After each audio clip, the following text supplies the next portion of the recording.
Welcome. In this video, I'll show you how to create hierarchy in Smartsheet. So basically, we're going to be making a parent and child relationship, or sometimes it's called a group. Okay.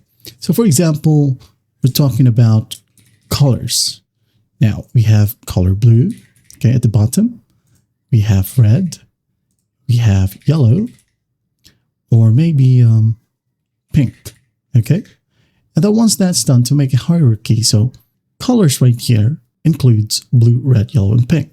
Okay, so we'll make colors as a parent. Okay, so select all the colors and then go ahead and go to the top, click on indent, like so. And as you can see here, we now have the minus icon.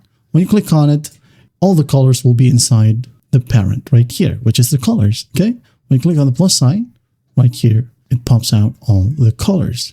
Now, let's say, for example, blue right here, you would like to make it as a parent. This one is a parent with the children, and one children right here is a parent as well. Now let's go ahead and add in, click on three dots, insert below, another one, insert below. You can go ahead and add in as many as you want, okay? Maybe blue, we have the sky, just for example, sky, the ocean, maybe a box, a blue box, okay? So what we're gonna do is just do the same thing. Under blue, select all the cells, and then click on indent. There you go. As you can see here, under blue, we have the sky, ocean, and box. Click on the minus sign, and it will be gone. Click on the minus under colors. All will be gone as well, as colors right here is the parent, and blue is the child.